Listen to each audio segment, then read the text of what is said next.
আসসালামু আলাইকুম ওরহমতুল্লাহি ওবরকাতুহু। আশা করি সবাই ভালো আছেন। আমরা যারা ছোট কন্টেন্ট ক্রিয়েটর রয়েছি,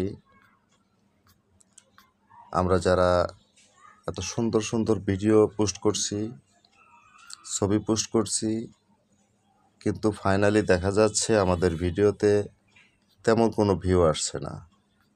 5টা 7টা 10টা 20টা 50টা ভিউ আসছে, এর বেশি ভিউ আসছে না, কমেন্টস আসছে না, রিচ আসছে না, এঙ্গেজমেন্ট আসছে না।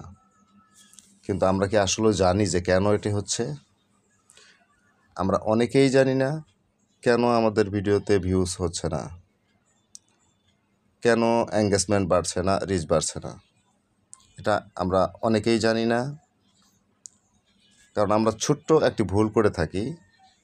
আর এই ভুলের কারণেই এঙ্গেজমেন্টগুলো আসছে না, ভিউজ আসছে না, রিচ আসছে না।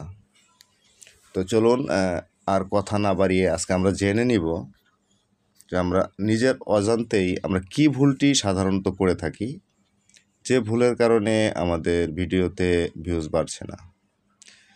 তো মূল বিষয়টা হচ্ছে, আমরা যখন একটা ভিডিও পোস্ট করি, তো পোস্ট করার পর বেসিক্যালি আমাদের মনে একটা আগ্রহ জাগে যে আমাদের ভিডিওটা কয়টা ভিউ হলো, কয়টা কমেন্টস এসছে একটু দেখি, আমরা চেক করি। বেসিক্যালি এটা সবার মনে একটা থাকে, আগ্রহ থাকে যে চেক করে দেখি আমার ভিডিওটা মানুষ দেখছে কিনা, ভিউ বাড়ছে কিনা, ভিউ হচ্ছে কিনা ইত্যাদি। তো এখানে ভুলবশত আমরা যখন আমাদের একটা সেটিং ভুলবশত করে দেওয়া থাকে বা হয়ে থাকে, যেটা আমরা জানিই না, আমরা যখন ভিডিওগুলো দেখি যে আমাদের এঙ্গেজমেন্ট, ভিউজ, রিচ এর কী অবস্থা, তো ওই ভিডিওতে প্রবেশ করলে ভিডিওটি অটোমেটিক প্লে হতে থাকে। তো ভিডিওটি যখন অটোমেটিক প্লে হতে থাকে, ফেসবুক রোবট দেখে যে আমরা আমাদের নিজের ভিডিওটা নিজেই দেখছি। মূলত কিন্তু নয়, আমরা নিজের ভিডিওটা নিজে দেখছি না। আমরা ভিডিওতে প্রবেশ করছি মাত্র চেক করার জন্য যে আমার ভিডিওটা কেমন ভিউ হচ্ছে, কেউ দেখছে কিনা, কোনো কমেন্টস আসছে কিনা ইত্যাদি। কিন্তু ফেসবুক রোবটের কাছে আমরা ধরা পড়ে যাচ্ছি যে আমরা আমাদের নিজের ভিডিওটা আমরা নিজেরাই দেখছি। তো এই জন্য এই অপশনটি এখনই বন্ধ করতে হবে। যদি এই অপশনটি বন্ধ না করা হয়, তাহলে কখনোই ভিউ বাড়বে না, কখনো এঙ্গেজমেন্ট বাড়বে না, রিচ বাড়বে না। তো কথা আর না বাড়িয়ে চলুন আমরা দেখে আসি এই অপশনটি কোথায় আছে এবং এটি কীভাবে আমরা বন্ধ করব। তো এই জন্য প্রথমত আমাদের যেতে হবে ফেসবুক অফিসিয়াল অ্যাপসে। এই আমরা গেলাম অফিসিয়াল অ্যাপসে।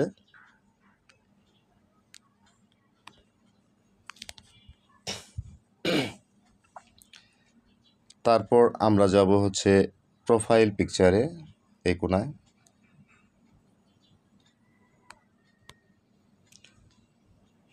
তারপর আমরা যাব হচ্ছে সেটিংসে।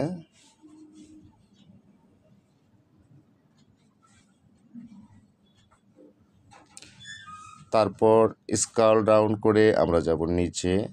দেখুন এখানে আমরা দেখতে পারবো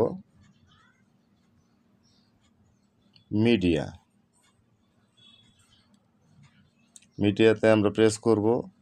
তারপর একটু স্ক্রল ডাউন করে নিচে যাব। দেখুন এখানে দেখতে পাচ্ছেন নেভার অটো প্লে ভিডিওস। এই নেভার অটো প্লে ভিডিওসটা আমরা টিক মার্ক করে দেব।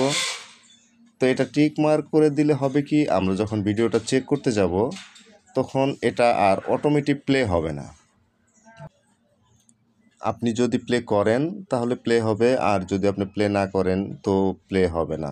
তো এই ভুলটি আমরা কখনোই করব না। আমরা নিজের ভিডিও নিজে কখনোই প্লে করে দেখব না যে এটি কোয়ালিটি কেমন হলো, কেমন দেখা যায় ইত্যাদি ইত্যাদি। এটা আমরা কখনোই করব না।